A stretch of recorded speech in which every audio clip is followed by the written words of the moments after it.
Hey everyone, Kadeem here. Hope everyone's staying happy, healthy, and safe. Let's talk about debt. So there's many different types of debt. We all know that, right?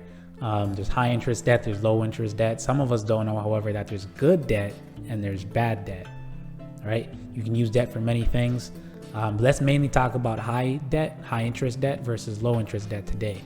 So high interest debt, we all know credit cards, right? 19-20% on average.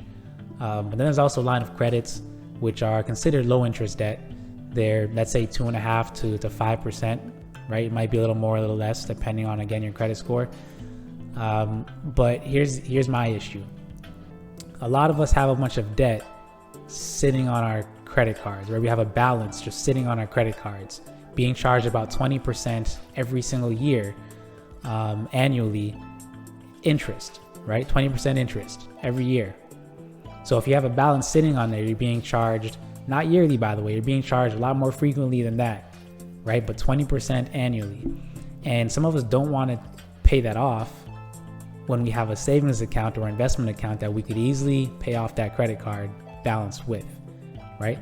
Let's say you have $1,000 on your credit card and they're charging you 20% every year, right? But then you have your investment account, let's say, and you have $1,000 in there as well. And let's say you're gaining 7%, right? Pretty decent, 7% in your investment account. I don't need to tell you, you can do the math. 20 minus 7 equals 13. That means you are losing 13% because your debt is going up by 20% every year. Your investment's only going up by 7%. So at the end of the day, you're losing that 13%, right? So doesn't it make sense to kind of just take that investment that's only doing 7% and pay off the credit card that's you're paying out 20% on, right?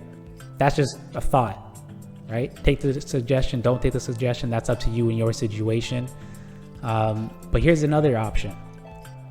Instead of just liquidating your savings account or your investment account, and instead of keeping this balance on your credit card, why not look into a line of credit? Again, 2.5% to 5%. Let's call it 4%. You're paying a fifth of the interest when you have a line of credit at let's say 4% versus your credit card at 20%. You can take the line of credit, pay that credit card debt off, and now you're paying a lot less interest, right? And you're going to be able to pay off that balance quicker because you're not paying so much in interest. A lot of people, some people rather, swear by debt, right? Some people swear by using debt to get wealthy.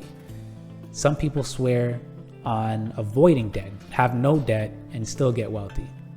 So whichever one you subscribe to, that's like, follow that path. That's good for you. However, let's say you are somebody who does subscribe to using debt. Make sure you're smart about it, because a lot of us, again, you want to be sure. You want to know what you're doing, and there's a smart way to do something and the not so smart way to do something, right? So make sure you're doing it the smart way, because you can definitely use debt to your advantage if you know what you're doing.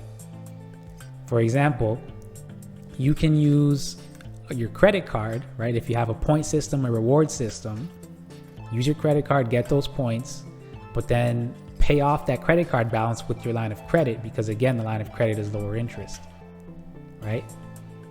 So you still get those points, you still get the good credit essentially, with whoever your credit card is from, because you're paying off your balance.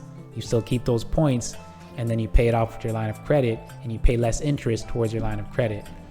So that's another quick tip for you. And again, there's good debt, like I said, and there's bad debt, right? So depending on what you're using these funds for, maybe you shouldn't even be using them. Maybe you shouldn't even be swiping that credit card, right? For those of you who may not be so disciplined, you might want to use your credit card as if it were a debit card. And what I mean by that is, if you only have $100 in your bank account, in your checkings account, don't go and spend $200 on your credit card, because you know you're not necessarily disciplined, right? Spend only what you have, because the credit card balance, that $1,000, $5,000, however much you have on there, it doesn't belong to you. It belongs to the bank. Hence why you have to pay interest when you use it and pay it back. Right? But as long as you pay it back before that grace period, you're not going to be charged interest. Before the end of that grace period, you're not going to be charged interest. But again, if you know you're not disciplined, don't spend more than what you have in your bank account. That's what I would suggest, because you might not end up paying it back and you're just going to continue going paycheck to paycheck and trying to pay off the debt, use the debt, or pay a decent portion of the debt, but then use more of it, pay a little bit back on the next paycheck, use more of it next time around, and you're just going to be accumulating this debt. So if you know you're not disciplined, again, I plead with you, please use it like a debit card versus sinking yourself into a hole with the debt. All right? So hopefully that was helpful for somebody. Kadeem here. Stay happy, stay healthy, and stay blessed.